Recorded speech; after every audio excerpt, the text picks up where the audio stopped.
Mabuhay Pilipinas! Maligayang pagbabalik dito sa aking channel, pero kung bago ka lang, pasuyo ng like and subscribe. Salamat agad! Ngayong araw ng Huwebes, unang araw ng buwan ng Pebrero ngayong taon, ay meron po tayong binabantayan o minomonitor na LPA sa labas ng bansa. Ito nga po ay malapit na po dito sa atin. Ang lokasyon po nito kahapon lamang po ay nasa 130 kilometers south of General Santos City.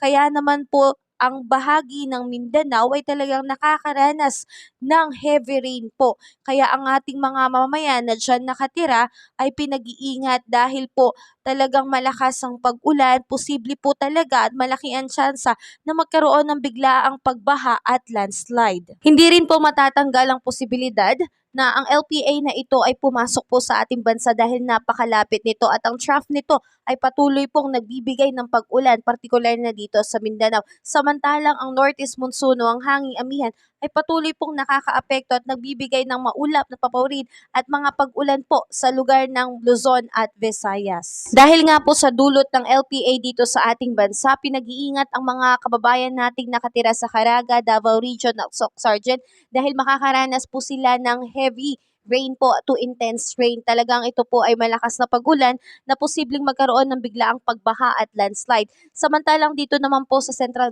Visayas, Southern Leyte at ilang natitirang bahagi ng Mindanao ay patuloy na makakaranas ng cloudless sky at meron din pong scattered rain shower and thunderstorm. LPA pa rin po ang nakakaapekto dito at posible pa rin pong magkaroon ng biglaang pagbaha at landslide po dahil tuloy-tuloy po ang pag-ulan, lalo na nitong nakaraang araw po ay inuulan na po talaga sila. Next naman po sa Cagayan Valley, Aurora, Quezon, Bicol Region and ilang bahagi ng Eastern Visayas ay maulap. Napapawiri naman po na merong mahinang pag-ulan. Dulot naman po ito ng hanging amihan. Samantalang dito po sa atin sa Metro Manila at ilang natitirang bahagi ng bansa ay patuloy pong makakaranas ng bahagyang maulap hanggang sa maulap.